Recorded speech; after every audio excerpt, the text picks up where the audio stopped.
آج جہاں آپریشن بلو اسٹار سانحے کو 41 برس مکمل ہو گئے ہیں، وہیں سکھوں کا خالصتان کے لیے جدوجہد جاری رکھنے کے عہد کی تجدید کا بھی یہ دن ہے۔ سکھ برادری بھارتی حکومت کی بربریت کو آج تک بھول نہیں سکے ہیں، ان کے زخم آج بھی رس رہے ہیں۔ آپریشن بلو اسٹار کی برسی پر امرتسر کا گولڈن ٹیمپل خالصتان زندہ باد کے نعروں سے گونج رہا ہے۔ بھارتی فوج نے جون 1984 میں گولڈن ٹیمپل پر حملے کے دوران زائرین سمیت 30,000 سکھوں کا قتل عام کیا اور ان کی مقدس ترین عبادت گاہ کو تباہ کر دیا۔ سکھوں کی عبادت گاہ پر بھارتی فوج کا حملہ ایک توہین آمیز فعل تو تھا ہی، تاہم حکومت کی ایک بڑی سازش کا بھی حصہ تھا۔ آپریشن بلو اسٹار کے دوران ایک بڑے سکھ رہنما جرنیل سنگھ بھنڈراوالا کا قتل سکھ برادری کے لیے ایک ایسا سانحہ تھا جسے وہ آج تک نہیں بھول سکے۔ بھنڈراوالا ہی وہ دلیر شخص تھے جنہوں نے سکھوں کو بھارتی سامراج کے خلاف بیدار کیا۔ آپریشن بلو اسٹار نے سکھ برادری کے افراد کی نفسیات پر گہرے اثرات چھوڑے ہیں۔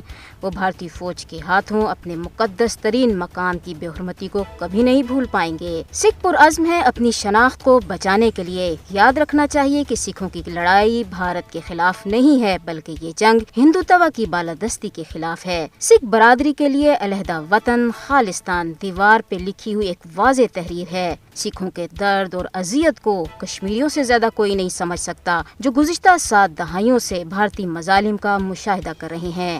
کشمیریوں کا اپنے سکھ بھائیوں کے لیے یہ پیغام ہے کہ وہ اکیلے نہیں، کشمیری ان کے دکھ میں برابر کے شریک ہیں۔ گولڈن ٹیمپل کے تقدس کی پامالی کو سکھ برادری آج بھی ناقابل معافی جرم قرار دیتے ہیں۔ ہر سال جون میں سکھ برادری ان شہداء کی یاد مناتی ہے اور انصاف کے حصول کا مطالبہ دہراتی ہے۔ 1984 سے آج تک ہزاروں سکھ جبری گمشدگیوں اور ماورائے عدالت قتل کا نشانہ بنے۔ تارکین وطن سکھ رہنماؤں کے قتل میں بھی بھارتی حکومت ملوث ہے۔ سکھوں پر بھارتی عتاب ان کے الگ وطن کے حصول کو جلا بخش رہا ہے۔